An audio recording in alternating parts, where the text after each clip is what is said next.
Live from the 607, it's the Ocho Duro Parlay Hour, where we're talking everything going on in the world of sports. Join in the conversation on social media with the hashtag ODPH, because here we go. Instead of looking deep inside, every word I have to say, keep it simple. Welcome to an all-new edition of the ODPH podcast, better known as the Ocho Duro Parlay Hour. What's happening, everybody? Thank you so much for joining us this week. My name is Ken M. Joining me in studio, as always, you know him. He's the co-host. His name is Padawan J. Hello, hello, hello. Folks, we have a lot to talk about in the land of sports, and we definitely want to get that conversation started, but the conversation never ends after the podcast. So, Pad, where should they go to continue on? ODPHpodcast.com. Right on. Swing on over to the website. Check out the social media accounts. Check out the blog section. Check out the TeePublic store, which made some sales over the weekend. Thank you for everybody who was picking up some ODPH swag via the sale that was going on. Also, shout out to all our amazing patrons. You can also sign up Patreon. Link is right there. One tier, $2 a month, and there's a little something for our patrons this month as soon as they let me know what they're looking for. So if you're not signed up, it's a great way to get signed up. So there's so much going on at the website, man. It takes me a second to remember because we have so much happening. Because we got the blog section, we have the classified section, which has friends of the show such as 3FN Podcast, Dragon Master Games, the directory, which, Pat, how many providers are we on? 530,000. Sounds about right to me. See, that's how big of a number it is that I forget how much is on the website, too, including the music section. Man, there's so much going on. Simply put, if it's anything and everything that is the ODPH, you can find it at odphpodcast.com. And always remember on social media to use the hashtag ODPHpod. Kicking off the sports edition of the show, we have to recap a wild night in Boston. Oh, yeah, it was. Which has now set the table for what proves to be on paper one of the most intriguing matchups of the NBA Finals in recent memory. I would have to say so, yeah. Because how these two teams got here has been an interesting journey, to say the least. Mm-hmm. The Denver Nuggets punched their ticket in a while back. Yeah, they did a week and a half by the time the game one of the finals tips. Yes, so they will be fully rested after running through the Western Conference. Yeah. And with, obviously, Jokic as the MVP and making his presence felt. I know it went to Embiid, but still, he's the MVP in my eyes because of what he's done in this playoffs. He is going to lead this team into a finals for the first time, and we're going to have to see how they match up because their opponents have been doing nothing but scrapping this entire run. Yeah. They're not supposed to be here. They weren't supposed to win last night as we are recording, but yet somehow, some way, the Miami Heat, led by Jimmy Butler, have punched their ticket to the finals. Mm-hmm. So we have to recap the end of that series first before we give our official NBA Finals preview. So, Pad, let us recap. Yeah, so you had Game 7 in Boston last night. Winner go home. Winner takes all for the Eastern Conference, where you had the Miami Heat defeat the Boston Celtics 103-84. Your leading scorer for the Miami Heat, of course, Jimmy Butler, 28 points, 3 steals, 6 assists, 7 rebounds. And then on the flip side for the Boston Celtics, Jaylen Brown, your leading scorer, with 19 points, just 1 steal, 5 assists, and 8 rebounds. Well, this story really has more to it, especially coming off Game 6, which was one of the most dramatic finishes I've ever seen in sports. Yeah, I would say the videos of like the Heat fans doing watch-alongs on Twitch or whatever, video streaming platform they decide to use, where like they get all hyped and excited, like, oh yeah, we won the game, and then they come back to the screen, they're like, wait, what the fuck are they saying? I'm going to just give this little PSA to Miami fans. And I know my usual Buffalo Bills hatred comes out a little bit, but it's not meant to be here. Over the time of Miami basketball, we have seen numerous chances, or opportunities, I should say, Sure, where they should just let the game play out. Mm-hmm. Good, bad, indifferent. Don't count your kegs before you tap them. Let the game clock hit 0. Yeah. And yet again, we have another instance where everybody punched their ticket before the game was done. I mean, in this instance, though, I think we can give him a little leeway just because even when I saw the highlight in the moment, because I didn't watch the game, in the moment, I can see why. At full speed, you can think, oh, he didn't get it off, he didn't get it off, he didn't get it off. And then once you see the replays in slow motion, then you can realize, oh, fuck, wait, he did make that. So 99% of what you said I agree with, but I think in this instance you can give him a pass because in real time, in real speed, it looks like he didn't get it off. But then replay shows otherwise. The replay shows otherwise, but the one thing that I'm just saying with this especially, we've had times in the past where Heat fans have left the building before a game was over. Yeah. And infamously, and you can't say it never happened. No, there's video. The tape does not lie. Some of y'all tried to get back in. Mm-hmm. And yet we had a situation with Miami really thinking they punched their ticket before it was all said and done. And Derek White said otherwise with one of the most miraculous shots to win a game with nearly a second left. Yeah. And the advice here that I will always say is make sure you have a defender on the inbounds person. Oh, my God, yeah. Because the Heat let White run right to the basket uncontested. Now, granted, if the ball had bounced the other direction, whole different ballgame. Oh, sure. But it went right to him. Nobody was around him. Yeah. It was one of the easiest putbacks in NBA history. Yeah. And with that momentum swing, the game should have been done. Mm-hmm. And the series should have been done, I should say, rather. Yeah. Because when you have a deflating defeat like that, Mm-hmm.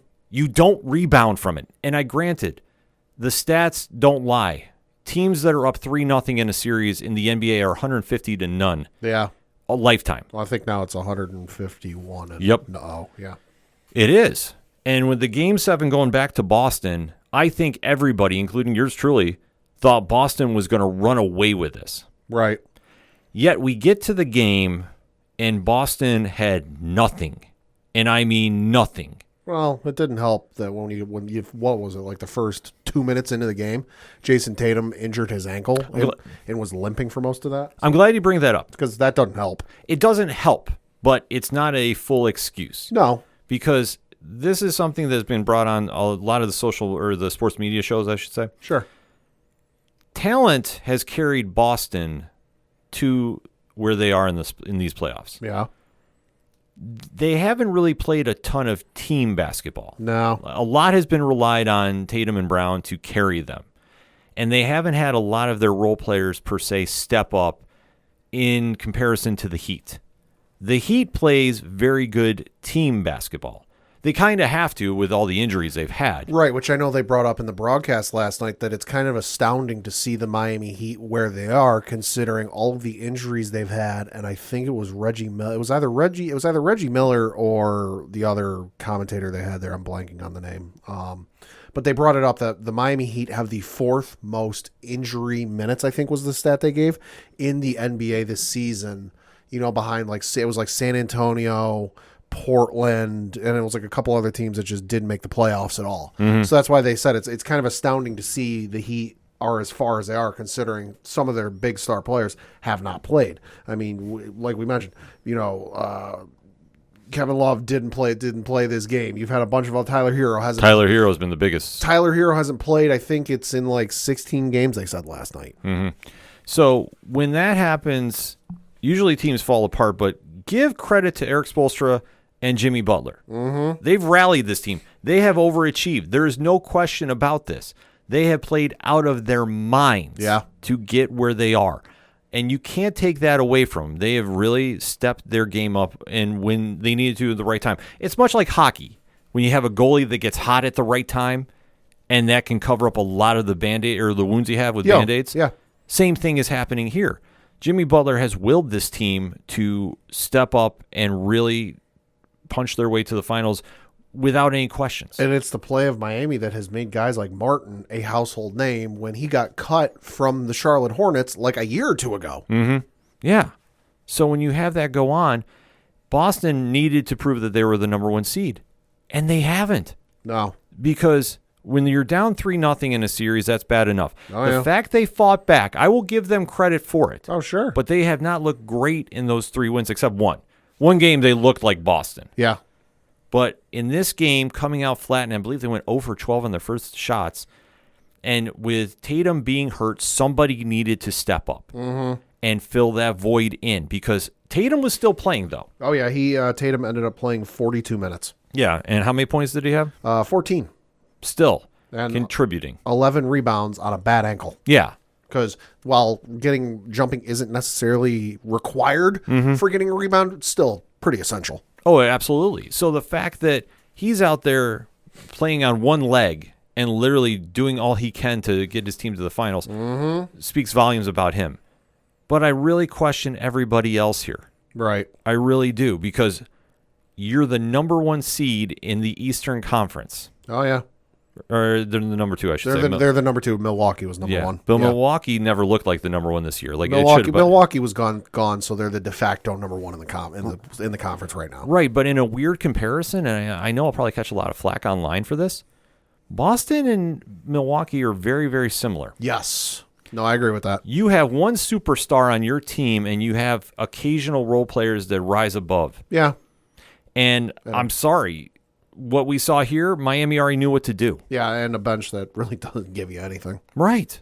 I'm sorry, Boston's bench is not great. No, I'm looking at the box score from last night. Combined, the Boston Celtics bench had 3, 5, 8. That's 16. Had 16 points for the 1, 2, 3, 4, 5, 6, 7 gentlemen who played on the bench last night. So they had 16 points. They had 1 steal, 2 blocks, and by the way, this is all combined. They had 2 assists, 1, 2, 3. Let's see, that's 9 rebounds for the entire bench. Not ideal, because your starters can't play this deep into the season, can't play every single minute. I mean, Jaylen Brown was your leading minutes player with 43. Tatum right behind him at 42. Horford only played 34. Marcus Smart only played 35. And then White only played 36. So you need some of those role player guys, like Williams, who played 16, only had 3 points, 1 rebound, 1 assist, 1 steal. Or Williams the third, 14 minutes, 8 points. Let's see, 1 block, no steals, 1 assist, and 6 rebounds. Like, some of those other stats are great, but we need you to help put up points. Yeah, and especially, too, at halftime, Miami's only up by 11. Yeah. So it's not like the game was completely out of control. Which was weird, because I was going back and forth between that and Monday Night Raw, and I got the notification the game was at halftime, and everyone's like, "Oh my God, the Heat are up double digits at halftime," and I'm like, "Wait, whoa, how bad?" Like, they're making it seem like it's like 50 or something. I'm like, "Whoa, what the fuck is?" I'm like, "It's only 11." Yeah, that was the whole thing. Like, everybody wrote him off for dead, but you could tell the mentality of Boston. Yeah. That they felt defeated the minute Tatum rolled his ankle. But Tatum got up and played. Like, that was the whole thing. It's not like he had to be helped off the court. No. He's still there. And what the team should have done is rallied around him and say, like, he's the star player of our team. We need to give him some help. We really need to find something. We got to share the load. Yeah, but the fact that they stopped shooting layups and were trying to live by the 3 ball, that didn't help matters. No. And they just needed to go for easy baskets to get something going, because when the momentum is slipping away from you, you need to do something to get it back, especially in your home building. Boston, 9 of 42 from the 3-point line. That's an atrocious stat line. 42 fucking attempts for the team? Jesus Christ. Yeah. So why are you sitting there trying to throw in threes if they're not going in? And if fractions aren't really your thing, I'll give you their percentage. 21.4%. Yeah. It's a disgrace. That's abysmal. Yeah. Like, the only person I think that really, other than Tatum, was trying to win this game was Derek White. Yeah. I think everybody else just really put in cruise control. Derek White, 36 minutes, 5 of 12 from the field, 2 of 9 from 3, 6 of 7 from the line, 2 rebounds, 1 assist, 1 steal, no blocks, just 2 turnovers, and he had 18 points. Right. So that's not bad. No, but the big stat here is not the 18 points. 6 of 7 from the free throw line. Yeah. So what does that mean? He was driving. Oh, yeah, he was. He was driving to the hoop. the leading free throw shooter on that team. Horford, no free throws. Smart, no free throws. Their entire bench didn't make it to the free throw line. Jaylen Brown, 2 of 2, and then Jason Tatum, 3 of 4, made it to the line. So out of everybody on the entire Boston roster that played last night, 3 of them made it to the line. Yeah. Tatum, White, and Brown. And that's why they lost. It's not so much that Tatum got hurt. That does play a factor. Yeah. But I'm going to say, like, if you want to do percentage-wise, I'll say that was 20%. Yeah. That's it. It's not the end-all, be-all. Like, okay, it's kind of like when the Patriots were making one of their playoff runs a couple years ago, and Gronkowski broke his leg or I think it was his leg or arm. I can't remember which one it was. And he was a big focal point of the offensive game plan for that playoff game. Belichick didn't sit there and go, well, fuck, what the hell are we going to do? And then spend the next, 3 quarters of football trying to figure that out. No, he had a backup plan and goes, all right, plan A went out the window. Now we got to go with plan B. Yeah. And that's what great teams do. If Boston's plan was to feature the one guy prominently last night, oh, hey, shucks, he got injured. Probably not going to be able to feature him as prominently as we wanted to. We might have to flip some of those plays around and go, all right, hey, you know what? He can't go. Smart. You're going to get some of those plays. Mm-hmm. Well, this is where a lot of questions are going to come into factor for the offseason. Yeah. Most of this team is pretty locked in for contracts. I believe so. However, Jaylen Brown will be a free agent after next season. So he has one more full year in Boston. Okay. The question then becomes, if you're Boston. Rip it to the studs.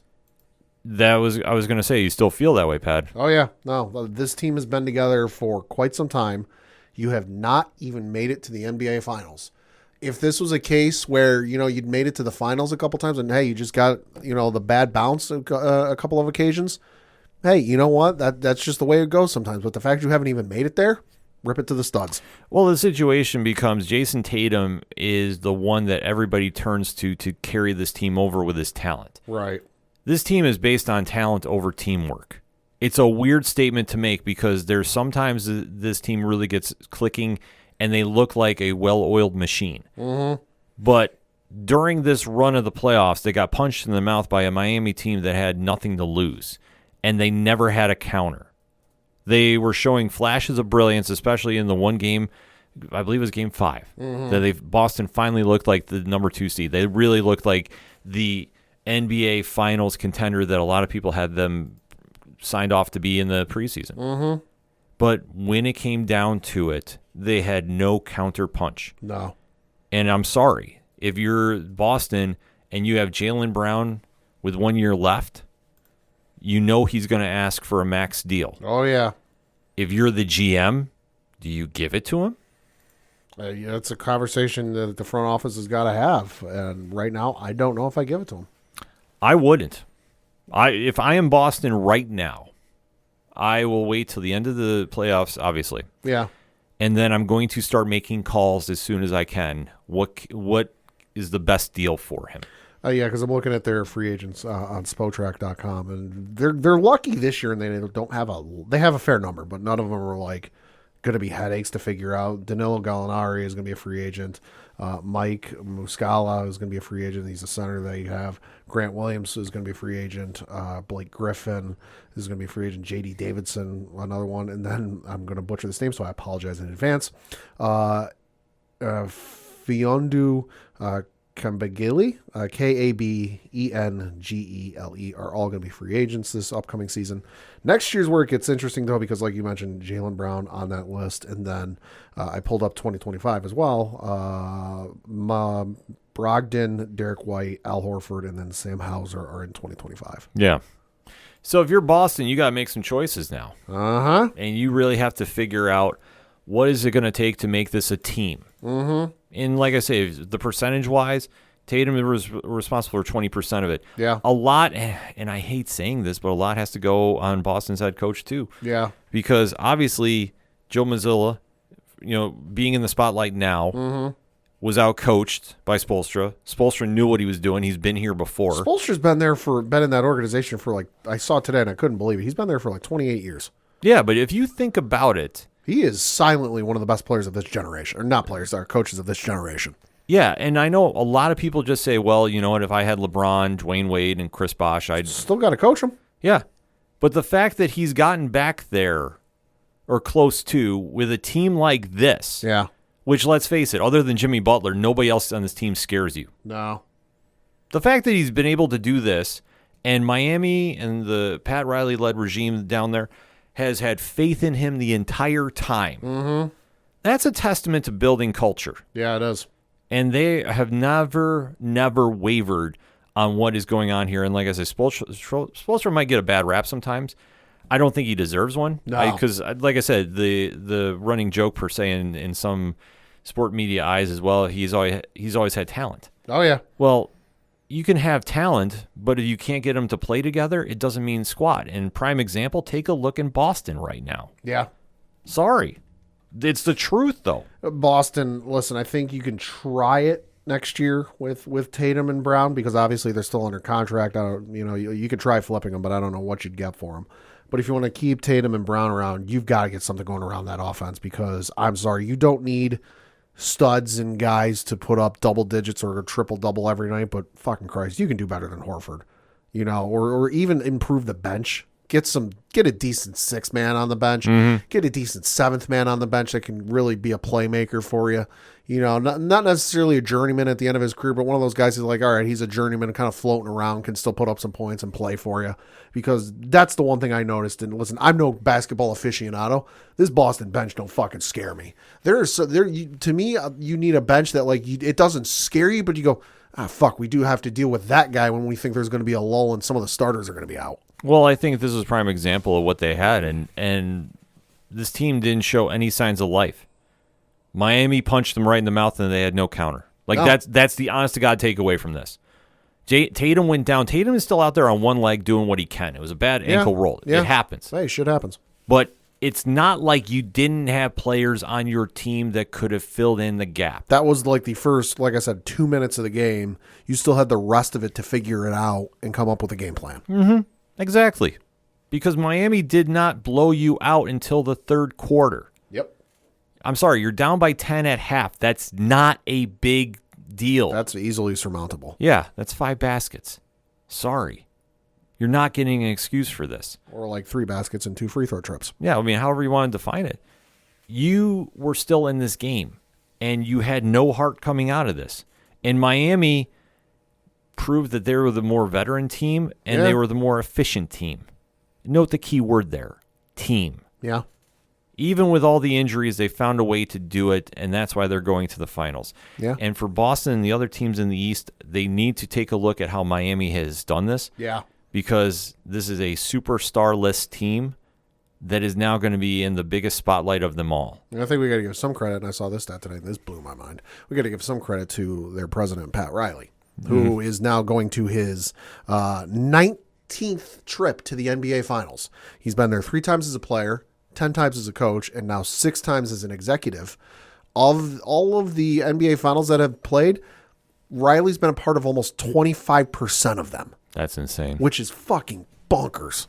But I tell you what, he's one of the few players that made the transition to the front office and really has done, I'm not going to say an underrated job because everybody that follows basketball knows what he's capable of. Yeah. But I say by the time it's all said and done for him, legendary work. Dude could do a masterclass on front office executive. Yeah. And teach a lot of teams a few things. Oh, my God, yeah. Like, I hated seeing him leave New York. Oh, sure. But I will say this.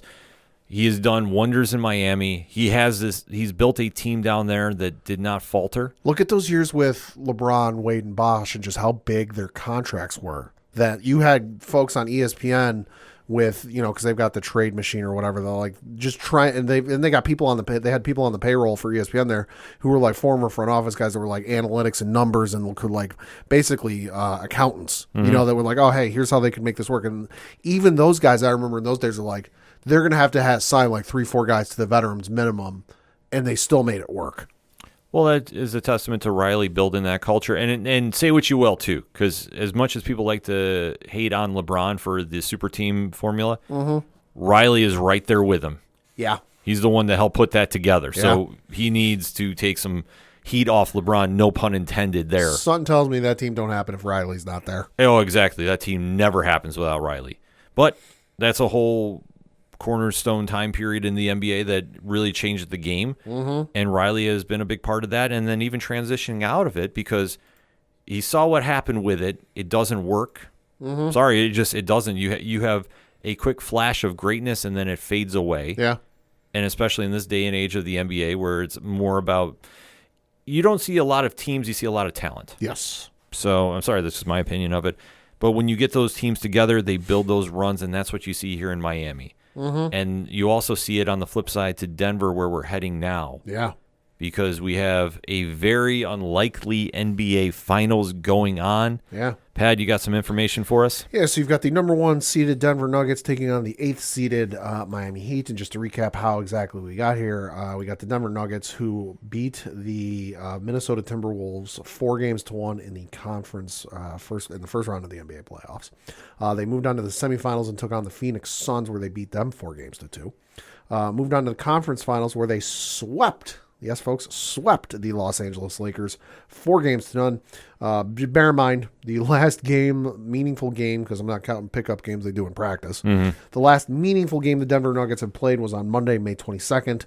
That was a week ago now. And like I said at the start of the segment, by the time game 1 of the NBA Finals will have tipped off, it'll have been a week and a half since Denver has played. They're just resting. Flip side, you've got the Miami Heat who lost the first game of the play-in tournament to get into this.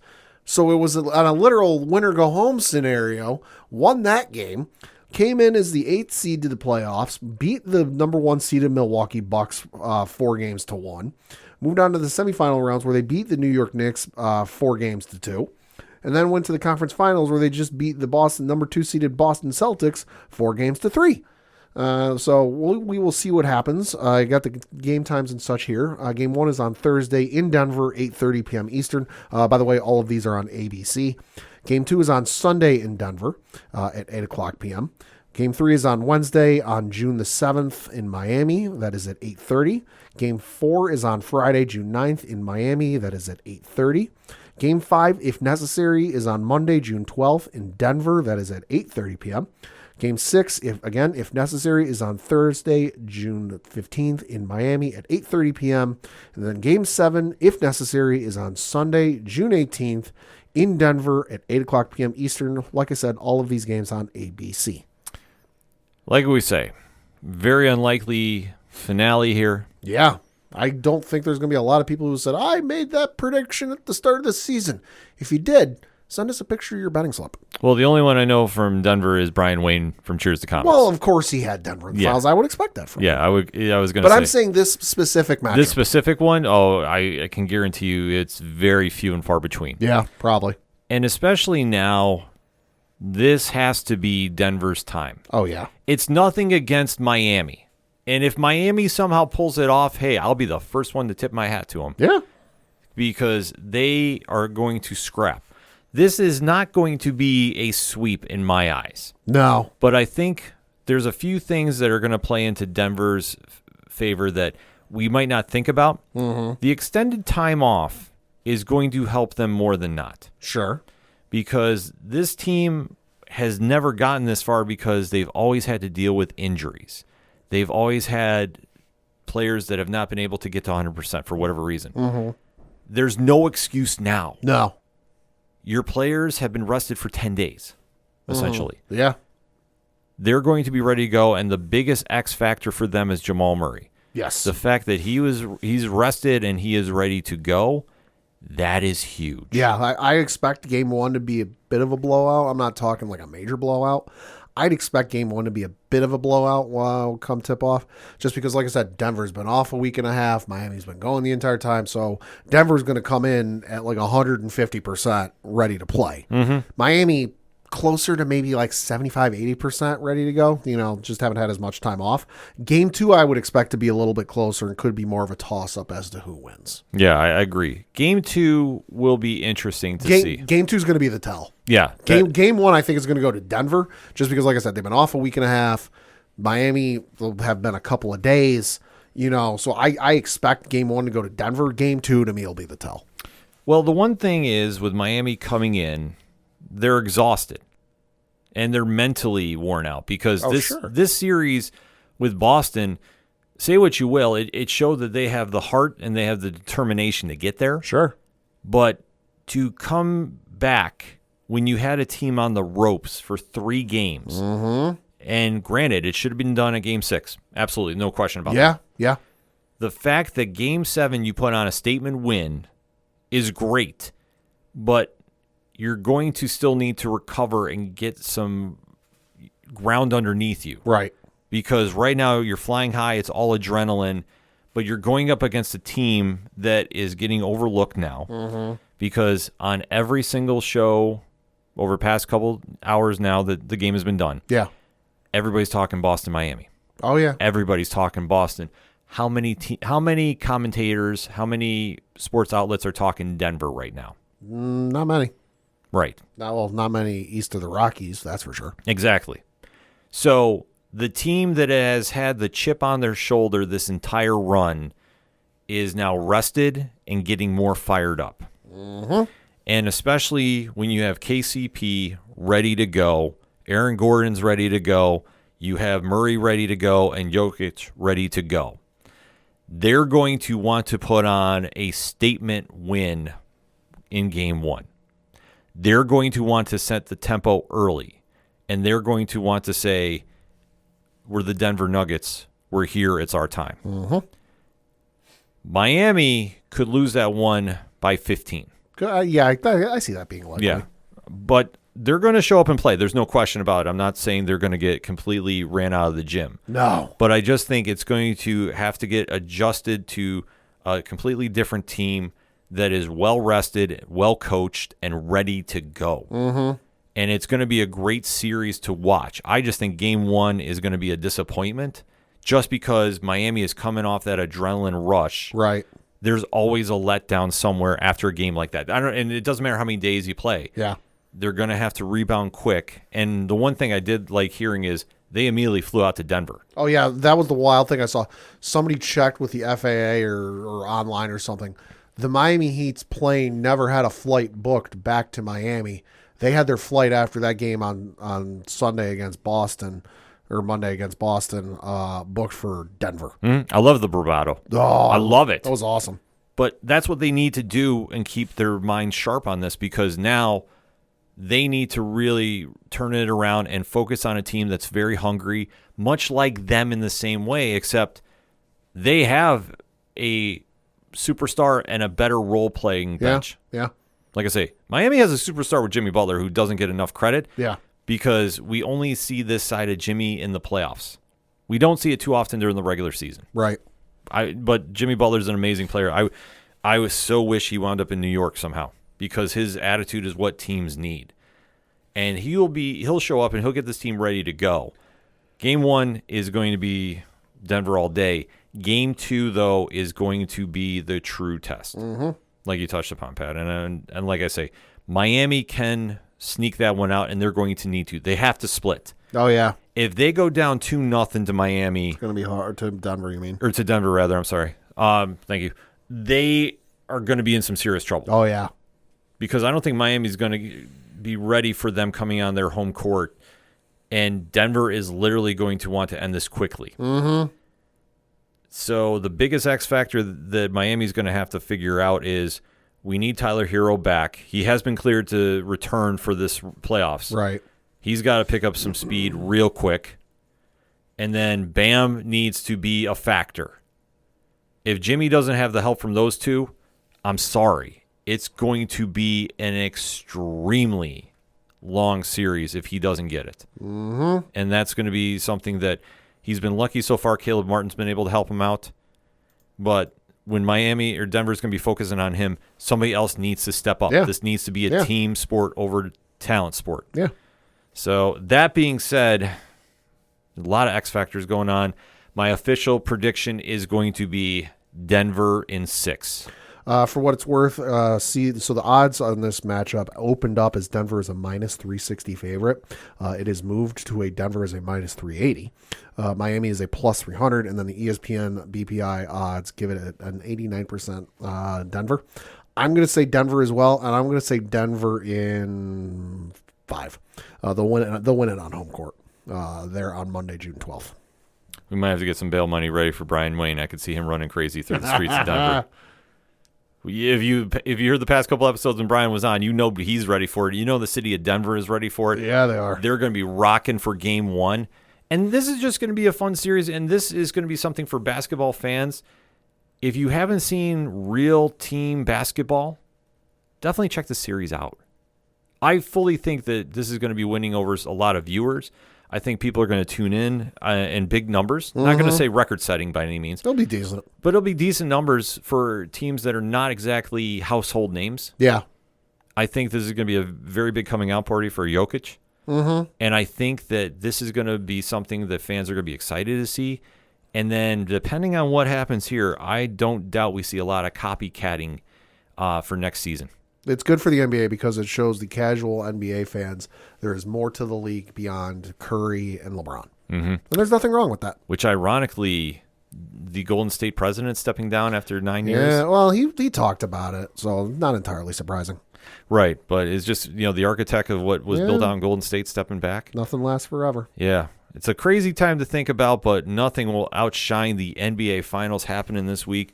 So with that said, hit us up on that hashtag ODPHpod. Who you got winning the chip? Is it Denver or is it Miami? And then what is Boston going to do now that they have suffered such a deflating defeat? We got to have those answers, we have to have those questions answered. So hit us up on that hashtag. Let us know. We're going to take a quick break. We'll be right back. Do you like comic books? What about movies and TV shows? Well, we may be the show for you. We're Hops Geek News, a weekly podcast that discusses comics, movies, and TV shows while featuring a beer of the week. Every week we chat about what we messed up on the week before, and then we dive into what we're reading and watching, as well as some news. We then wrap it up with a geek-themed topic of the week. You can find us anywhere you listen to podcasts by searching Hops Geek News. Cheers. Coming back for another segment on this edition of the ODPH podcast, and we have to talk some wrestling. Wrestling! There was a lot of it this past weekend for Memorial Day. Yeah, there was. Got to put that out there. The weekend was rocking, and there was so many events going on, whether it was Impact, GCW, AEW, but the ones that we are going to focus on, because we did cover a lot of them on 607 TWS, available now on your favorite podcast players, is the WWE's weekend. And man, did they ever put on some shows. Yeah, they did. So let's break it down, shall we, Pat? Yeah, so we'll start with WWE Night of Champions, which took place on Saturday, 1 p.m. Eastern here in the East Coast, 10 a.m. Pacific time because it was over in Jeddah, Saudi Arabia. So taking place over there, it was Night of Champions. And then in the opening contest, you had the final matchup for the inaugural, and we got some clarity on that. It is the new, they kept emphasizing that on Monday Night Raw last night, the new World Heavyweight Championship, where you had Seth freaking Rollins defeat AJ Styles via pinfall in 20 minutes and 40 seconds to become the brand new first ever World Heavyweight Championship. No real shock there. No. I mean, the thing about it is Raw has wanted a champion due to the TV deals. Yeah. We've talked about this in the past. Right. So, obviously, with Roman Reigns working SmackDown when he does, because obviously he's got a lot of things going on in his career right now. In his island. Yes.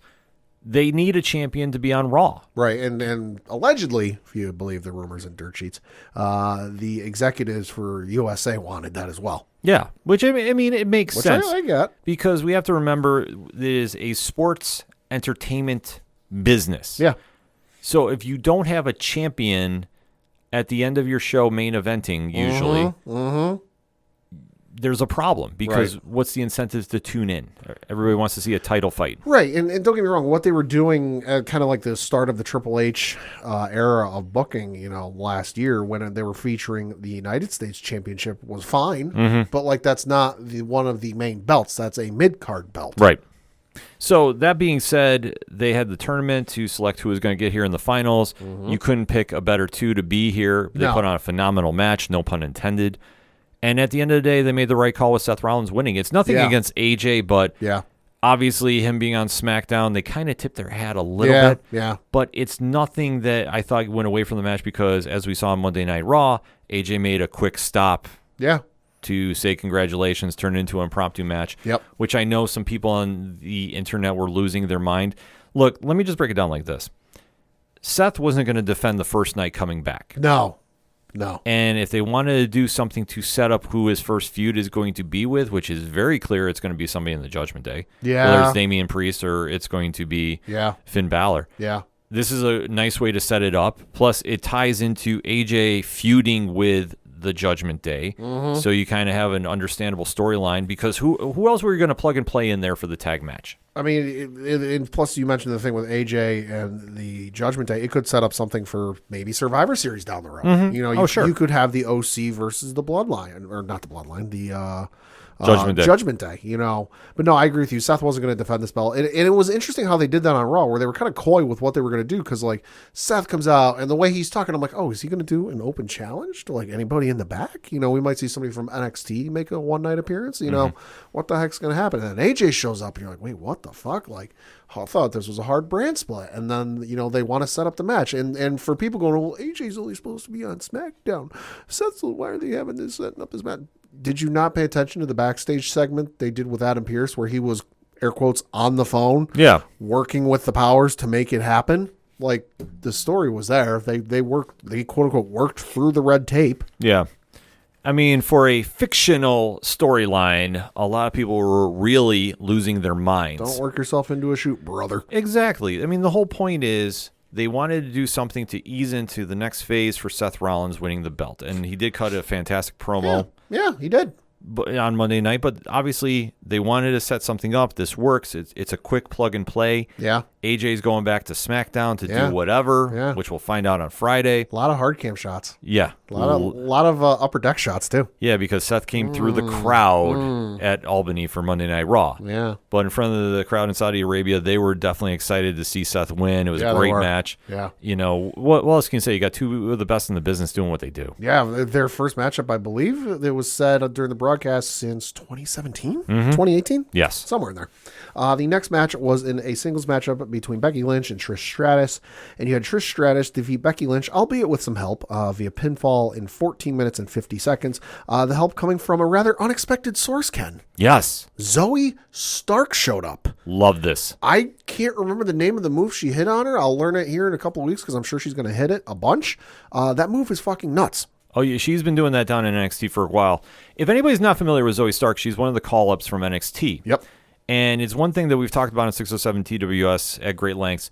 Zoe has all the tools in the world to go. Yeah. She's phenomenal in the ring work aspect of things. Character-wise, she still needs work. Sure. But if you're pairing her with Trish Stratus, that's a big deal. And that's what it looks like because, again, you look at what happened on Monday Night Raw where Trish came out and kind of like, oh, I beat Becky. And Zoe came out. And Zoe was like, yeah, I'm on the main roster. And I could have dwelled in the back and tried to fight my way towards the top like Becky Lynch did. But why do that when I can get some help from one of the all-time greats in Trish Stratus? Yeah. So it does look like they will be at least partnering together, you know, for some mutual aid here going forward for a while. Yeah, and it makes perfect sense if she can, if Trish can mentor her, and that does extend their feud a little bit. Yeah. With Becky, it makes sense. Yeah. And like I say, her move is a version of the GTS, but it's more like a 360 spin on it. Yeah, I know 360's in the name. Yeah. It's a very cool move, and especially it extends the feud with Becky because Trish is not going to be sticking around forever. No, I mean this is a nice. She's been around longer than I thought she would be. Right, but it's more in the same vein of Brock Lesnar. And hear me out when I say this. Okay. When you have veterans that come back, that are truly established, they're superstars, their legacies are cemented. Sure. You have to give them some reason that they want to keep coming back. Oh, sure. And in Brock's case, he's been more open to coming back because he's having fun. Yeah. I think in Trish's case, she's having a lot of fun. And I think for her, she likes working with Becky. She likes helping Zoe. Yeah. And obviously, this is going to be something that will carry through to SummerSlam. Yeah. And it's really a fun program that she's not going to come back full-time. No. But if you can have her come back and she's enjoying working and helping the new stars of tomorrow, it's a big win for everybody. It's a great rub on some of these newer stars because I fully anticipate WWE is going to be a little stereotypical, you know, traditional, I guess you could say, with this because, okay, they're partnering up. At some point, it's going to dissolve. They're going to end up fighting, and they're going to have a match with each other.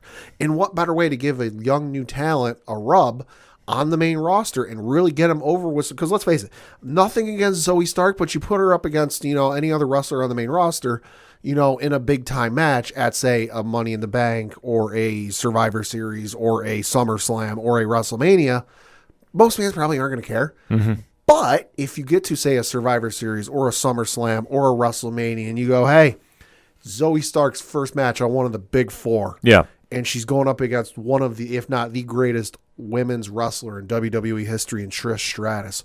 All of a sudden, the percentage of folks who are giving a shit and going to put down their phones and put down their plates of food for their watch party and watch goes up a lot. Oh, absolutely. So this is nothing but a big win, and I love how they're setting this up. So if she plays the role of Trish's apprentice, that's huge for Zoe. Yeah. And like I say, by the time it's all said and done, she's going to be light years ahead of where anybody thinks that she's going to be at. Also, shout out to Becky Lynch in this match for the Kill Bill inspired ring gear. Yes. That was awesome. Loved it. Next up, you had a singles matchup for the WWE Intercontinental Championship, where you had Gunther retain his championship, pinning Mustafa Ali in 8 minutes and 35 seconds. And boy, I'll tell you what, this was a good match. Kudos to whoever booked this match, because you pulled the wool over my eyes a couple of times. I thought Mustafa was going to have this thing. I did too. I was so hoping they did this. And the pop would have been legendary. It would have been fantastic, but this was perfect because Gunther has been such an amazing Intercontinental Champion that we're all expecting him to drop the belt to get moved on to the world title. Right. And I can fully see him versus Seth down the road. Oh, sure. Completely can see that. But the fact they didn't have it happen here, but yet they elevated Ali's stack. Oh, my God, yeah. Because he tried cutting that promo, and he always gives these very impassioned, I don't want to say they're shoots because they're not, but they're more like half shoots. A work shoot, if you will. Yeah. And I know Brock interrupted him, and then he went to his car to cut it, and then he really feels, and rightfully so, that he should be doing more in the WWE than he is, to get a spot like this and run with it. Like, that was huge. And especially, there were numerous times in this match that we thought, oh my God, he's going to win. Oh, I know. And that is how you do perfect wrestling. Yeah. Because you had the audience in the palm of your hand waiting for whatever you wanted to do. And we all thought, okay, Ali's going to win. And then Gunther gets the win. Yeah. But it worked well to elevate his stock. I just wanted to see Ali do something more. I'm hoping he gets in Money in the Bank somehow. Oh, I do too. That's my perfect hope. No, I do too. I mean, for me, this matchup was great. You don't need to sell me on Gunther. Gunther is already sold on me. Yes. The only thing I wish is bring back the old intro music, but I get it. Whatever. Yeah. But you got to sell me a little bit on Mustafa Ali, because just everything with his characters, whether it's when he originally came up to the roster, the Retribution gimmick, the when he came back gimmick, and then he went away and came back. It's been more start and stop than trying to teach a teenager how to drive for the first time. So he's great in the ring. I got nothing wrong with him in the ring. It's just character-wise, they've given me nothing to really care about, but you're starting to sell me on him a little bit, and I'm starting to go, okay, I can get behind this a little bit, and I can care for this to a certain degree. You just got to keep selling me on it and don't hit the stop button. I'd love to see him in a faction of some sort. I could see it. I don't know who. I'm not sure how to pair it up yet, but I would love to see him being in one. All he has to do is Bo Leaf. I mean, that's a whole different ball game right there. Yeah, that's true. But I think the match did what it needed to do. Yeah. Gunther looked amazing. Next up. Next up was a singles matchup for the WWE Raw Women's Championship, and you had Bianca Belair taking on Asuka. And you had Asuka defeat Bianca Belair via pinfall in 15 minutes even to become your new WWE Raw Women's Championship. Love this match. I did too. Booking was smart. Yes. Asuka goes for the mist, misses, but gets it on her fingers. Yeah, that was brilliant. So when Bianca Belair sets her up for the TKO, Asuka wipes her fingers in Bianca's eyes, blinds her, hits her with her finisher. Like, it was set up perfectly. And they were given plenty of time to work, too. Yeah, they were. I mean, I think between all three women's matches, and I know we've only talked two so far, they definitely gave them almost a half hour of combined time.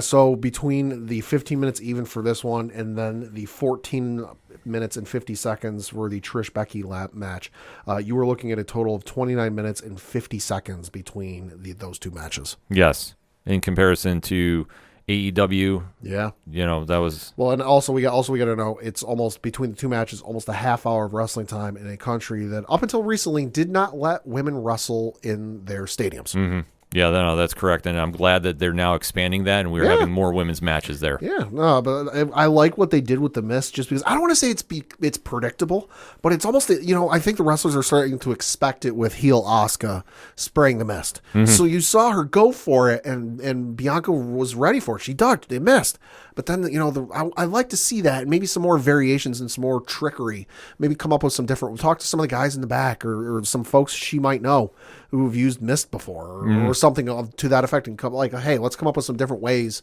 to get this where fans aren't expecting it. It was awesome to see. No, they definitely did a phenomenal job about setting that up. So we have a new era with a new champion. So I'm excited to see where this goes. Next up was a singles matchup for the WWE SmackDown Women's Championship, and you had Rhea Ripley with Dom Dom in her corner, defeated Natalya via pinfall in 1 minute and 10 seconds. Okay. 0 problem with the match. It was a squash match. Yeah. This was something that they just wanted to get Rhea on the card. Yeah. And say what you will, Dominic is a heat magnet. Yeah, he is. He's got heat on 2 different companies. Yes, he does. Which that was such a wild tweet to see too. Just gonna put that out there. But WWE wanted to get Rhea on the show. Yeah. Natalya has been with the company forever, and she is perfect in this situation where you can plug and play, and she can definitely be a formidable threat. But honestly, this was not to get a 15-minute match out here. No. Because there's no storyline behind it. And that's the thing. I know people were like griping, oh, they buried Natalya. They made Natalya look shitty. I mean, come on. She was rated, and I'm looking at some of the accolades on her Wikipedia page, so I don't have all of these off the top of my head. But, she was ranked number 11 in the top 30 female wrestlers in 2018 via Sports Illustrated. For Pro Wrestling Illustrated, she was ranked number 4 of the top 50 female wrestlers in the PWI Female 50 in 2011. Ranked 66 of the top 50 female wrestlers in PWI Women's 150 in 2021. And then she was ranked number 28 of the top 50 tag teams in the PWI Tag Team 50 in 2021. That was when she was with Tamina. And then just for her accolades in WWE, she's a one-time Divas champion, a one-time SmackDown Women's champion, a one-time Women's Tag Team champion, and then she was ranked number 20 of the top 50 greatest female superstars of all time via WWE. That was in 2021. So like her record speaks for itself and just everything she means. Plus, for people saying, oh, they buried her, oh, they made her look like shit, I think this matchup was made with like a week or two of storyline. That like there was no build up for this. There was no like, oh, Natalya went through a gauntlet match of like every female superstar on Monday Night Raw and earned a shot at Rhea Ripley, or oh, she got beaten relentlessly by Rhea week after week after week, and she finally snapped and had enough. And Adam Pearce like literally, I think Rhea interfered in a match she was in. And Natalya went essentially, hey, I don't appreciate that. Let's have a match. And they had a match. Yeah. Like this wasn't going to be a long match. There was no setup for it. Exactly. And I know a lot of people were losing their mind about this, about the time frame. And that's why I mentioned it and said in comparison to AEW. Yeah. So if you want to have that argument, you have to call it down the middle. I'm sorry, folks. This match did what it needed to do. Yeah. It was highlight Rhea. Yeah. And especially Natalya is in a position much like a Titus O'Neil, so to speak. Yeah. That she doesn't need to be in a program. You can put her in one. Plug and play. Yeah, or Dolph Ziggler is a better one, too. Yes, like they did last night with Dolph. Yeah. Yeah, it's like you can plug and play, and she's such an ambassador to the brand that, yeah, for her to go over to Saudi Arabia is a big deal, too. And that's it's a reward to her because of all the work she's done. Like, she is on that Titus O'Neil level for, like, charity work and such. So, like I say, it was a kudos, and like I say, for everybody that's freaking out about the time period of it, yeah, step back. There's nothing wrong with a squash match in this situation because maybe if WWE really wanted to go to it, sure, they could have Natalya have like a comeback story, sure, and face Rhea at another pay-per-view if they really want to press it, sure. Otherwise, they're gonna. It was something to buy some time until we establish Rhea's next contender. I mean, you look at some of the other matches. Seth and AJ built up over weeks because of the tournament. Yeah, Trish and Becky built over the months of storyline build up. Asuka and Bianca, that's a rematch from WrestleMania. This one, It was I can't remember exactly when they set up. It was at least the week prior, if not 2 weeks prior. So if you're going on a 2-week story build-up from less than 5 minutes of build-up and you're expecting a 15-minute match, you're going to be disappointed. Yeah. And then next up was the co-main event of the evening, in which you had Brock Lesnar defeated Cody Rhodes by technical submission, in that Cody Rhodes passed the fuck out in 9 minutes and 40 seconds. This match did not go the way I thought it would. I was on record saying I thought Brock was going to squash the ever-living fuck out of Cody, which kind of did for a little bit. And then Cody was like, oh, I can use my cast as a weapon, and then started beating the holy hell out of Brock Lesnar, made a fight out of it, thought he was going to get it, and then he passed out from the Kimura. Yeah, this match went a little differently than I thought, but the ending was still the same. Yeah. Brock got his win back. Yeah. And Cody passed out due to pain. Yeah.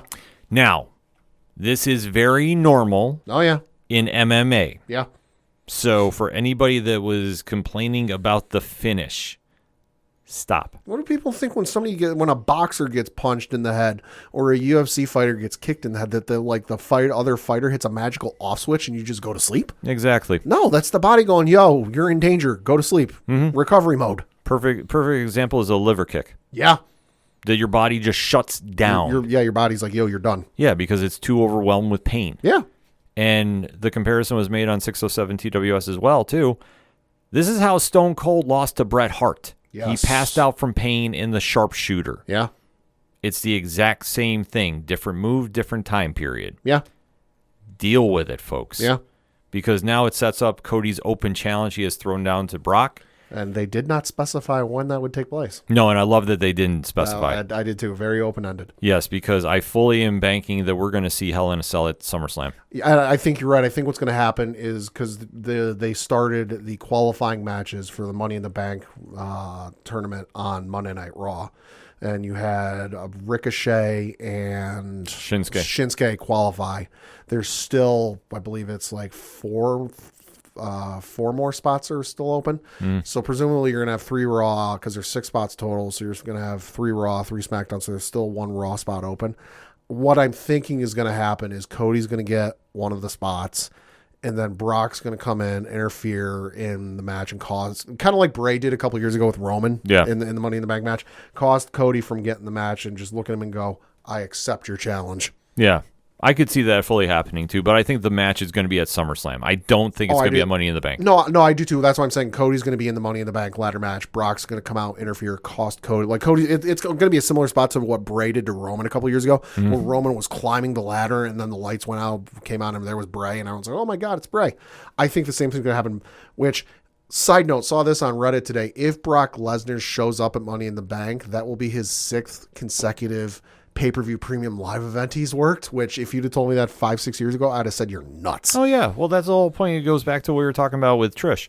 They're having fun. Yeah. And for anybody that's complaining about the locker room morale and Vince is still booking and all that jazz, Please. if you're seeing Brock show up for pay-per-views now, Multiple, not taking his usual spring/early summer sabbatical like he used to. Because remember when he what was it? Seth beat him for the title at WrestleMania. What was it, 31? And then he took off until SummerSlam. Yeah, folks, he took off from like April or May until August. Yeah, he's not doing that. He likes being at work, and like I say, the morale over there right now is not the worst. No, it's not. Trust me. So the fact that Brock is working these multiple dates, I don't doubt we see him cost Cody Money in the Bank, or at least do something there and sends the message. Because I fully think that we're getting this at SummerSlam, which is perfect. No, because I do too. They're setting up a lot for SummerSlam, including the fallout from the next match we're going to talk about. Yeah, so this was the main event. This was a tag team matchup for the WWE Undisputed Tag Team Championships, where you had your champions Kevin Owens and Sami Zayn defending against the Bloodline in Roman Reigns and Solo Sikoa, with the Wise Man Paul Heyman in their corner. And through a lot of shenanigans and a lot of chicanery and a little bit of help, you had Kevin Owens and Sami Zayn emerge victorious, beating the Bloodline via pinfall in 26 minutes and 25 seconds. And all I have to say about this match, fucking chef's kiss. Yes. Holy fuck, this matchup was good. The best storyline in all of pro wrestling continues to impress. Bar none. And you can't say anything else in pro wrestling is touching this right now. Hell, There's some TV shows that aren't even as close as this. Yes. Just putting this out there. It's not a slam on anybody. It is just the honest-to-God fact. You want to talk long-term booking. You want to talk about extending the story and really keeping an audience locked in. Mm-hmm. Roman's in a tag match. Yeah. And yet we still get the surprise ending that we're all have been kind of thinking we were going to get. Albeit, though, surprised it was Jimmy. Yes. No, the match was good because you had it go through. There was the obvious rough bump, the typical rough bump when it comes to the bloodline matches. You're going to get at least one of those. Ref gets bumped, so they started attacking. So Kevin Owens starts getting attacked by the Usos at ringside. They literally bury him under one of the announce tables, and then they go back in the ring to attack Sami Zayn. Which, gotta say, how awesome was it for Sami Zayn to come out? First time in because I think I read the last time he was in Saudi Arabia was for a house show in 2014. So it's been a hot minute since he's wrestled there. But going after everything that's happened, with the politics and everything else, which that's a whole other podcast that we're not even going to get into. Right. But for him to come out there in the traditional garb, give the announcements, take the mic and give the announcements for him and Kevin Owens in Arabic, to the pop of the crowd. Holy hell. And if you haven't seen it, there's a video floating around of his wife and his kid watching the entrance from their home in Montreal or wherever it is they live. Yeah, it was Montreal. Oh my God, that video is incredible if you haven't seen it. No, this matchup had all sorts of awesome. But so you had the ref bump, Kevin Owens gets taken out, Usos go back in the ring, one super kick to Sami Zayn, another super kick to Sami Zayn. They go for the dreaded double super kick to Sami Zayn. At this point, Sami Zayn comes to, drops, super kick solo, then drops Solo Sikoa. At this point, Roman's come to. Roman looks up in the ring and goes, the fuck? Yeah. You just showed up and kicked Solo Sikoa. So he starts accosting the Usos. He goes to Jimmy and goes, there's no more day one. Ain't no more day one. You guys are done. And then he looks at Jay. Get out of my ring. Get out of my ring. You guys are done. Stop touching me. And there's one key element that people didn't catch. Yeah. When he starts yelling at Jay. Yep. And Jay starts talking back to him. He doesn't call him Roman. No.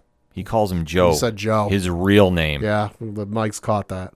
Which, that's a subtle thing. But that could have been a Freudian slip, but I'm thinking no. I think that he was really trying to sell the point of that Roman is now lost in Roman's character. Because it's quote unquote kayfabe. We know he's Joe. He said his name is Joe when he left for his battle with leukemia. Yeah.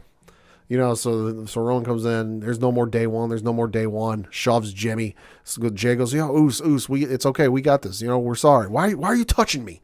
Stop touching me. Get out of my ring. He turns around, eats a super kick from Jimmy. Yeah. And Jay looks at him and goes, what did you do? Why? What's going on? And Jimmy looks at him, and I agree with what Rich said on 6072 WS line of the night. I'm doing what you should have done a long time ago. Gives him another super kick. The coldest moment of the weekend. The super kick heard round the world. Damn, I love this. It's cinema. It is. You can't say it's not. Even if you don't like WWE, you have to admit this is cinema. It is. And just how they played it out. Roman's taken out. Solo is hit with everybody's finisher as well. Kevin and Sami retain. Yep. Crowd loses their mind. Oh, yeah. The bloodline is in fractures. Oh, yeah. Friday night became must-watch TV because now everybody's waiting to see how Roman handles this. Because the only advertisement they gave for SmackDown on Raw this week, or last night, was how it's going to be the 1,000-day celebration for Roman Reigns. He thinks he's not going to be entirely happy. No. He's going to be real pissed off. No, and in fact, I think that we get the announcement for Money in the Bank of the Usos versus Roman and Solo. I think that's going to be the case. I think it's going to be the case of, he had Paul Heyman pull the strings to make the matchup happen, and it's going to be punishment. And I will say this, too. I'm going to throw a little curveball in here. Okay. So if we get that match, sure.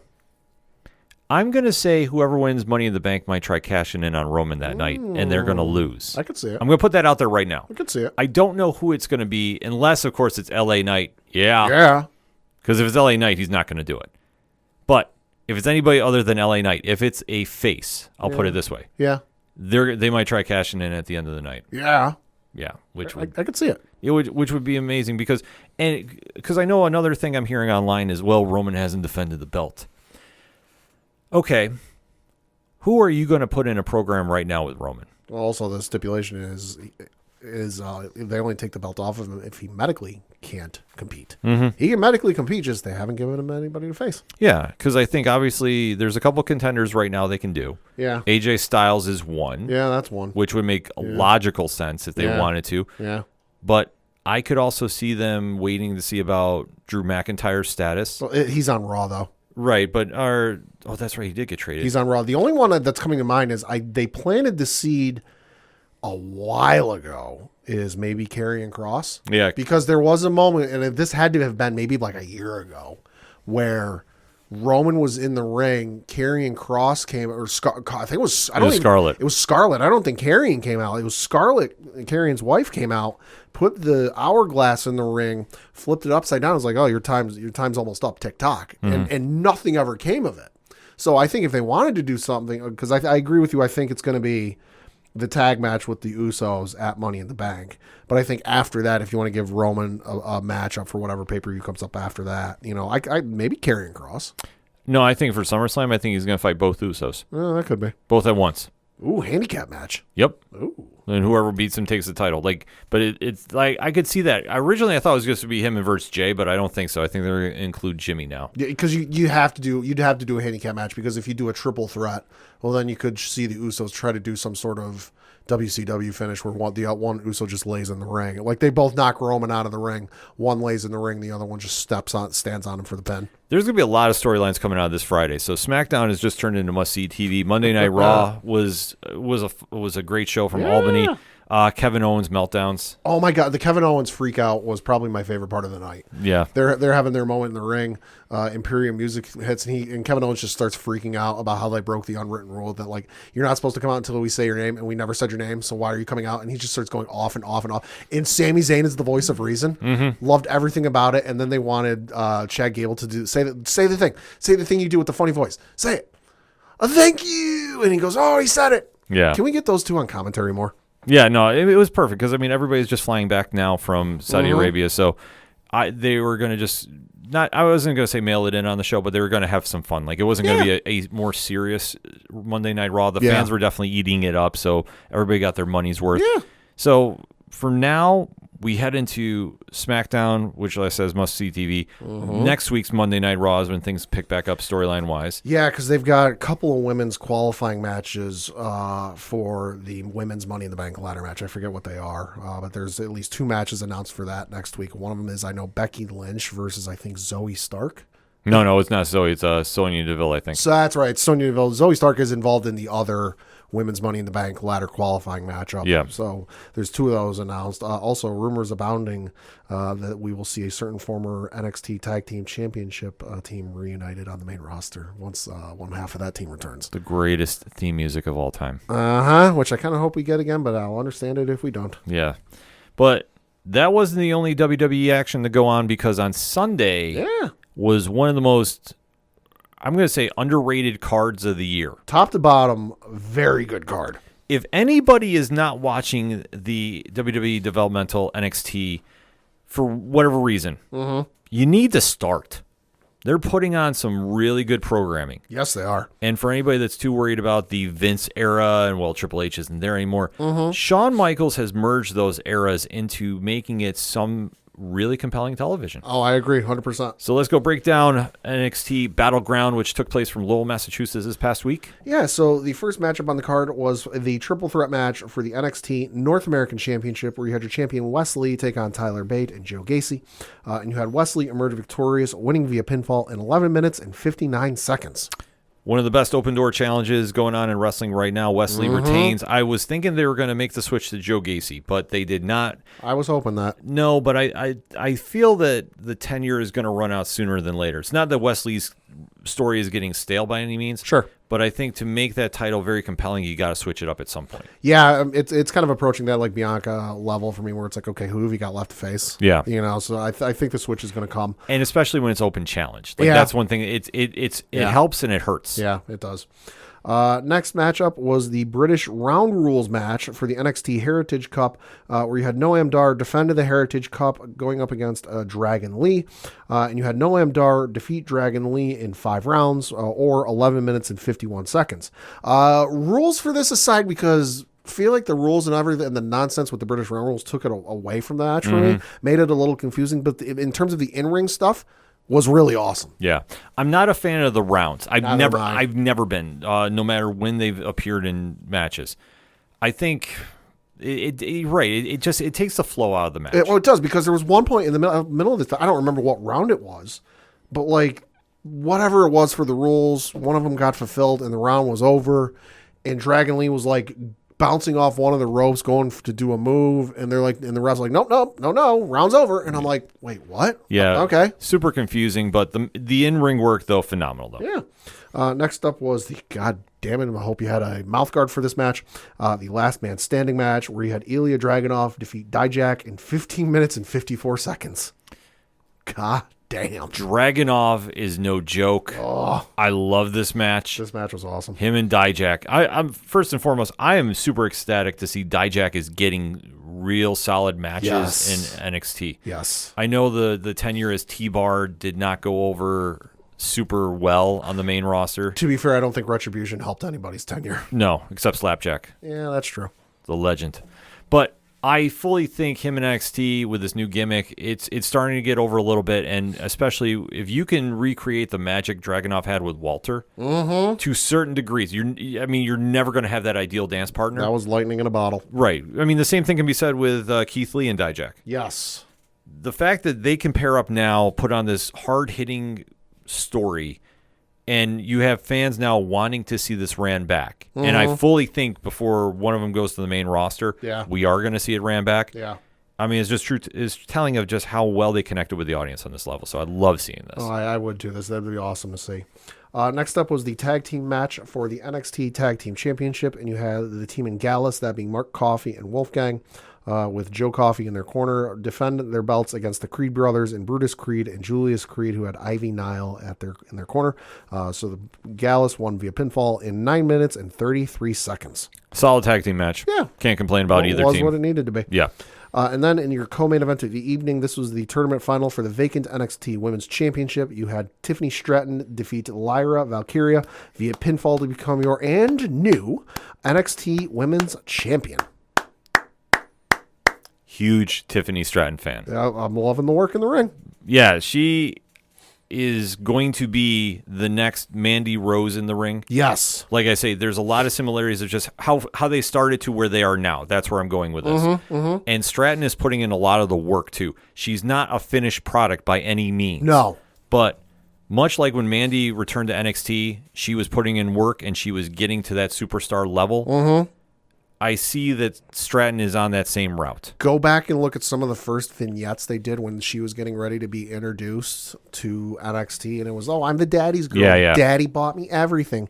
Daddy got me this. Daddy got me that. And then you look at the character now. Yeah. I'll be honest, when they first did the vignettes, I didn't care. I was like, whatever. Okay, sure. This character now, though, I'm like, okay, she's a threat and I'm here for it. Yeah, and especially the BME she does. Yes. Best moonsault ever. Like I said, her and Lyra put on a great match. They Like did. Lyra, I think it's is being overshadowed by Tiffany's win, but she put on some solid work too. So this is definitely going to get ran back sometime. I do think that doing the switch here makes a lot of sense. Just because I feel they're going to call up Roxanne Perez and Cora Jade to the main roster sooner than later. Probably. I'd say maybe by SummerSlam. Yeah, I mean, at this stage, I'm just happy to see that Perez doesn't have the belt. Yeah. Not to say she was a bad champion, but you kind of fall in that vein of, okay, she's always has the belt. She's always around the title. She's had it for so long here. Yeah. Let's give somebody else a chance to run with it. And especially, I'm interested to see where Stratton goes with this. Sure. I think she has a very, very high ceiling, and with the women's division reloading right now, it's a perfect time for her to test out the belt and see what she's got. I could see them maybe calling out Cora or Roxanne for like a SummerSlam matchup, tagging with Becky. That, like, let's just say we get another matchup at Money in the Bank or whatever with Becky and Trish. And Zoe Stark comes in again, and Becky goes, you know what? I'm tired of you guys getting the one up on me. I want another match, but I want a tag match. Oh, well, you need a partner. Because you notice with Raw, when she was getting beat down, nobody came out to help her on Monday Night Raw.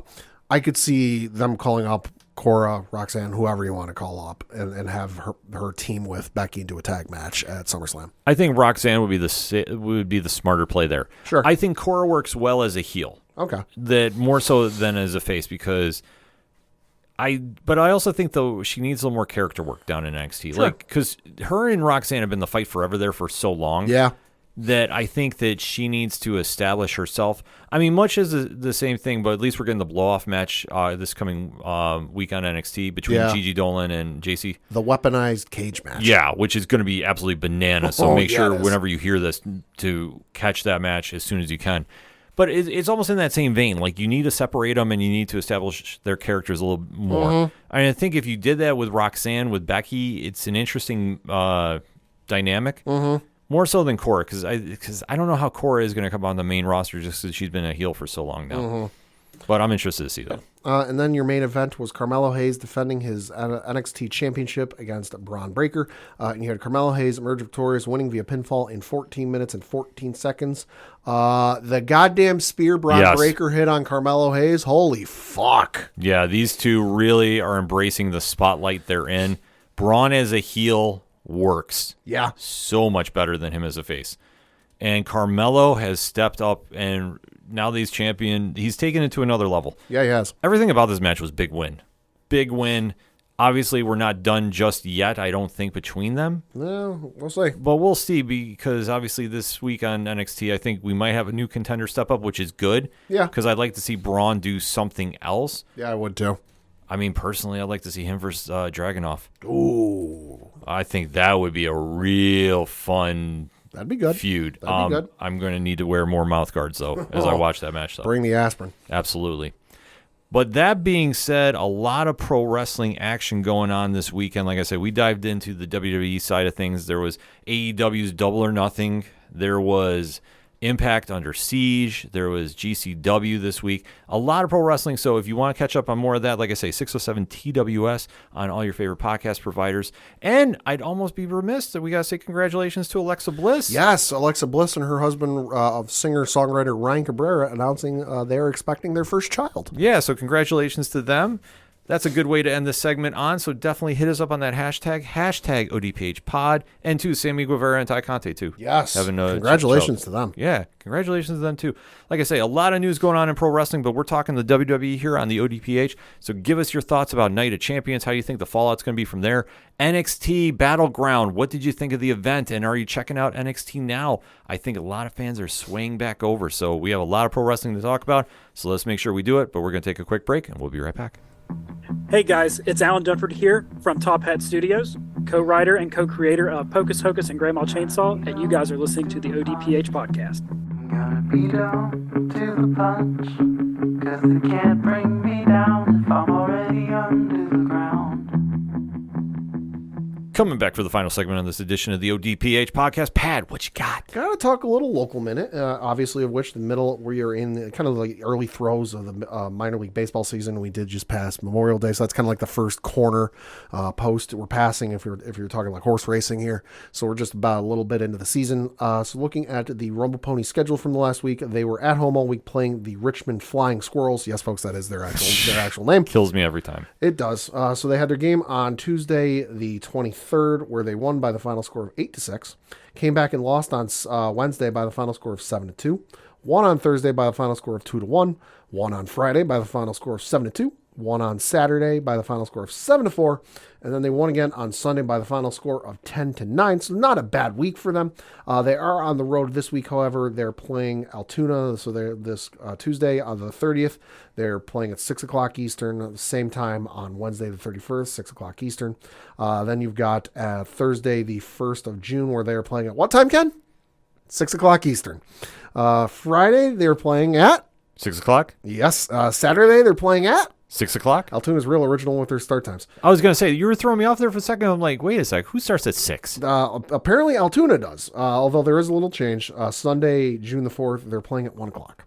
And then they're on the road the following week. The Rolling Ponies return home for a series against the Portland Sea Dogs. That is the AA affiliate of the Boston Red Sox on June 13th.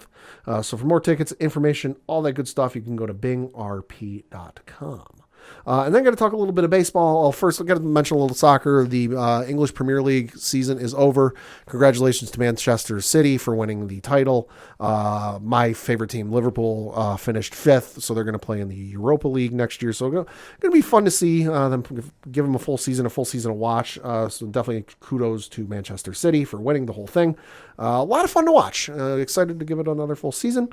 And then got to mention some Major League Baseball because there's 2 awesome stories going on with Major League Baseball last night. None of which are Yankees related, although, hey, Aaron Judge, 2 home runs. All rise. Plus a robbery home run, although I hate when they play on the West Coast because it's fucking 10 o'clock when they play out here. But I digress. Yeah. So the one of which took place in Houston, which I do got to give Houston a little bit of credit. Those Houston NASA jerseys are awesome.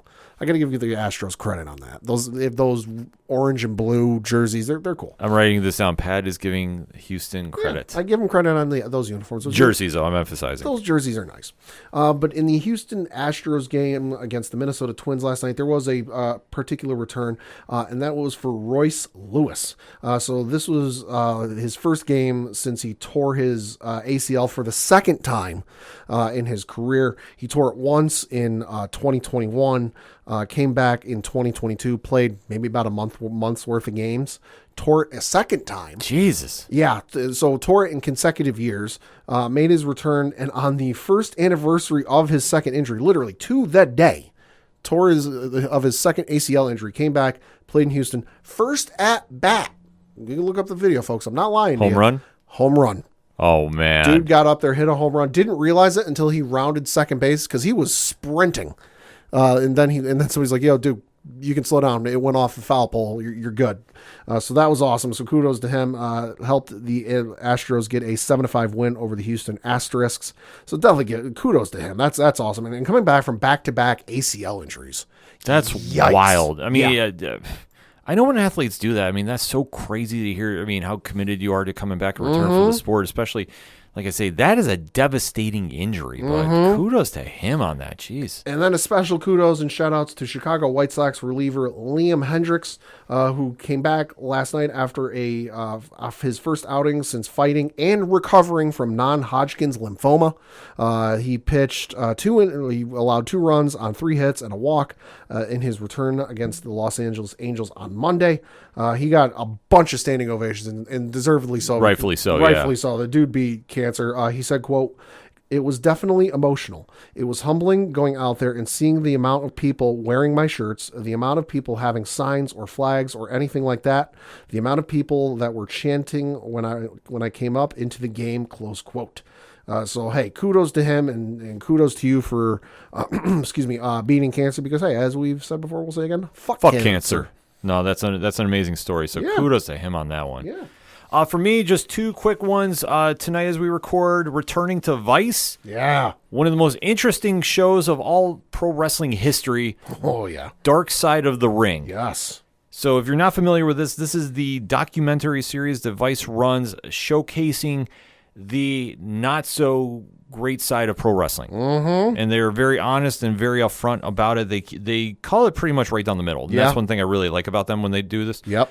They're going to be focusing on wrestler stories and just like some of the most legendary performers and incidents in all of wrestling's history. Yeah. So they're kicking off tonight talking about Chris Candido and Tammy Stitch, who you know as Sunny when her time in the WWE, and Candido, longtime WWE performer, ECW performer, and their whole story. So this season, I mean, if it's anything like any past season, it's must-watch TV if you're a wrestling fan. Oh, yeah. And if you're not a wrestling fan, you still want to tune in because you're going to see some of the, like I say, interesting is not doing it enough justice.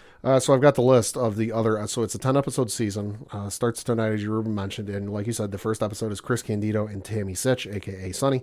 The other episodes they're doing, and I'm reading this off of an article from digitalspy.com. So another one of the episodes, Magnum TA. That'll be an interesting story, yeah, with him. Adrian Adonis, Another one? Doink the Clown, Oh, okay. the Junkyard Dog, All right. Marty Jannetty. That is going to be the wildest one of the season. I'm already going to tell you right now. Oh, hold on. Bam Bam Bigelow, Okay.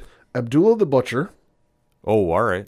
the Graham Family, Okay. and WCW Bash at the Beach 2000. I still stand by it. Jannetty's is going to be Okay. the most batshit crazy episode of the season. But all of them are really going to be interesting. I mean, legendary performers on that list too. Yeah. WCW Bash at the Beach is going to be a wild one. There are going to be some stories, and I wonder if people are going to start saying some stuff because they're getting a little more vocal these days. Because what was it? They did the A&E WWE documentary for NWO. Yeah. And you finally had Eric Bischoff tell the story with like some of the stuff going on there where it's been kind of like, oh, who did what, who called what, and some stuff. They're finally willing to spill some secrets. So we'll see what gets spilled with this. Oh, I can imagine the WCW one will be one that's going to be remembered this season. The Marty Jannetty one is going to be the one everybody talks about this season. Like, there's always one every season. Yeah. Like, last year was New Jack. Oh, yeah. And then, I mean, there's been so many throughout the years. And like I say, They did a 2-part episode on Chris Benoit. Yep. Which went very in depth. Yeah. I mean, like I say, they do not hide anything. They get as many interviews as they can. And they present it very forward. Like I don't feel there's ever too much of an angle on it. No. In comparison to some other, documentaries I've seen. And this is just my opinion. I feel that they cut it pretty straightforward. Yeah. And like I say, they're not afraid to deep dive on stories. I mean, last year they did the plane ride from hell. Oh, yeah. Which there was some ramifications to a few people. Yeah. This year or after the episode from it. And like I say, so if you are into pro wrestling, it's a must watch. If you are a casual fan and you're into like the true crime documentaries, this might be up your alley too. If you're into batshit crazy train wrecks, season 3 they did one on the collision in Korea. Yep. Yeah, like I say, they're not afraid to go places with the stories they cover, and like I say, it's always very, very well done. I'm excited to see the debut tonight, so definitely we probably will be talking about it in some capacity on next week's show. Got to imagine probably being one-shots, but we'll still be talking about it. But last but not least, we also have a show returning to ESPN Plus, and this is one that really put the UFC on the map, and that is The Ultimate Fighter. So if you're not familiar with The Ultimate Fighter, it is the show that kicked off the UFC's run in pop culture, where they bring on amateur fighters, unsigned talent, to compete for a 6-figure contract in the UFC. And the show, which is crazy to think, has been on since 2005. This will be the 31st season. Has put on many, many contenders in the UFC. They've made some very legendary stars of the next generation. Because when it started out, nobody really knew what to expect. No. I mean, you started off with great coaches like Randy Couture and Chuck Liddell. Sure. And on that class, and season 1's class is like almost like a who's who of modern day MMA. And it led to one of the most legendary fights in UFC history. Some say it's the greatest of all time. I personally don't. It's in my top 5 though, and that's Stephan Bonnar versus Forrest Griffin 1. Oh, yeah. Yeah. And I will never forget where I was when I watched that. I was living over on the west side of Binghamton, and in my apartment, I'm watching. And a few other fans were watching too at the time, and and all of a sudden you're seeing my phone blow up, their phones blow up, and everybody's like, "Are you watching this? Like, what is this fight on TV?" Because they aired the finale on Spike at the time, and how many people literally turned the channel over? You saw this huge rating spike. Yeah. Forrest and Stephan both got contracts because, I mean, it went to decision. Forrest won the fight, but it made him a household name in the UFC. It brought in so many different fans. And every season after has contributed many stars. Nate Diaz is one to come out of there. Yeah, some of the fighters that have been produced out of this. You have Forrest Griffin, Rashad Evans, Michael Bisping, Kamaru Usman, Robert Whitaker, TJ Dillashaw, Thug Rose Namajunas, Nate Diaz, Tony Ferguson, Diego Sanchez. Yeah, I mean, they put on so many of the modern day legends in the sport that you hear about now. I mean, and they're obviously the torch is getting passed. It's been since 18 years. So trust me, you've seen fighters start here and end before the season is kicking off. Yeah. And just those moments that you do, and people don't realize too, the historic impact of after this. Mm-hmm. I mean, we had season 4 where Matt Serra won, got a title shot against GSP, and pulled off the biggest upset in UFC history. Yeah. In that match. Yeah. So it's you never know what you're going to expect out of this. It's been kind of a little lackluster over the past couple of years, in my opinion. Like it hasn't generated that big buzz like it used to. Yeah. Just because whenever you start dabbling in reality TV, you always have to kind of wonder who's being real and who's being a character. Mm-hmm. And that's something I think the show started, in just my opinion, just started seeing happen over the past couple seasons. But now it's almost like a back to basics. We are having 2 coaches on here that really don't like each other. Nope. One Conor McGregor and one Michael Chandler. Yep. And they will be coaching bantamweights and lightweights, so 135 pounders, 155 pounders. Mm-hmm. So that being said, Pad, you know they're going to be fighting eventually. What do you think the season is going to be like? I think there's going to be some fireworks just because, hey, let's face it, Conor McGregor is known to bring fireworks, metaphorically speaking, wherever he shows up. So I think is it going to be anything to the level of like doors getting broken as in seasons past with Ultimate Fighter? I don't think so. But there's certainly going to be some fireworks. There's going to be a lot of trash talking. Trash talking is going to be like the main course on that show. Mm-hmm. But no, I think it'll be good. I think, like you said, it'll be a little bit of back to basics, not so reality drama based. Oh, who hates who, whatever. Just back to basics. Show the fights. But it'll be interesting to see because, hey, 2 very well known fighters right now with Conor and then Michael Chandler. Yeah, I'm excited to see it. Do you have a favorite pairing of coaches of all time? Not really. I mean, there's some that stick out more than others, but I don't think there's anyone that I look at and I go, oh yeah, that's the one for me. They're all kind of on equal footing. I always loved the Tito Ken Shamrock season. Season 3 was one of my favorites. But Bisping came out of that one, and obviously everybody knows I'm a big Bisping mark. So, I mean, that said, there's been so many classic ones. Rampage and Forrest is another one with the door, like you mentioned. Yep. Rampage as a coach. Rampage wanted to apologize to the door, but the door was already gone. Yeah, him and Rashad Evans when that was going on too.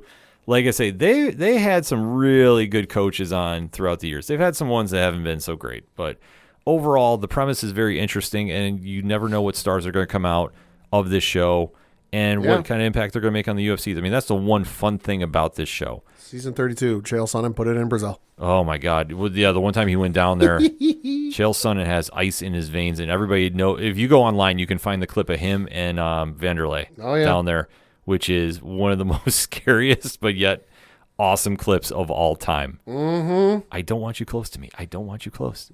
Vanderlei, stop. Just to find that clip online, it's well worth the time. So you definitely want to make sure you set your DVRs for it as you need to. It's going to be on ESPN and ESPN Plus. Nice. So both on both outlets, 10 p.m. Eastern Standard Time on Tuesday. So whenever you hear this, definitely hit us up and let us know what you thought of the episode. We'll probably be talking about that as well next week too. Got a lot to talk about next week. But that being said, Pad, for anything and everything that is the ODPH, you can find it at odphpodcast.com. That's all for this week. So for the one and only Padawan J. Fuck the Astros. I'm your host, Ken M. Thank you as always for listening to the ODPH podcast, better known as the Ocho Duro Parlay Hour. See you next time.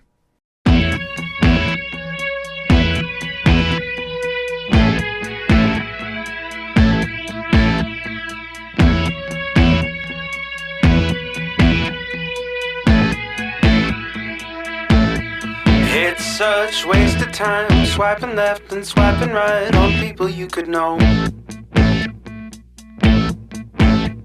'Cause anyone who's worth a damn be worth way more than a picture could ever show. You could find the right light, find the right angle, and never find your soul. And it can feel like a losing battle, and this plot is full of holes. This modern way of finding love just makes me feel so alone. And I can't be the only one sick of staring at my phone. So look up, talk to me, a better way to spend our energy. Just look up, talk to me, we don't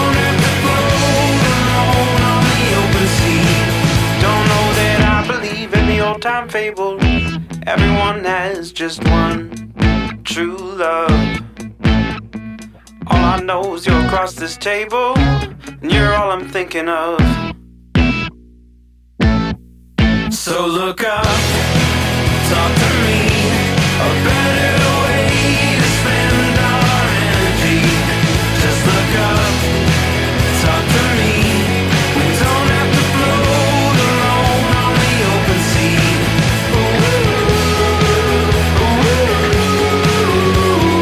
talk to me.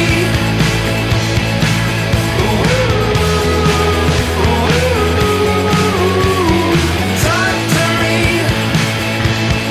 It's such waste of time, swiping left and swiping right on people you could know. Whoa, whoa.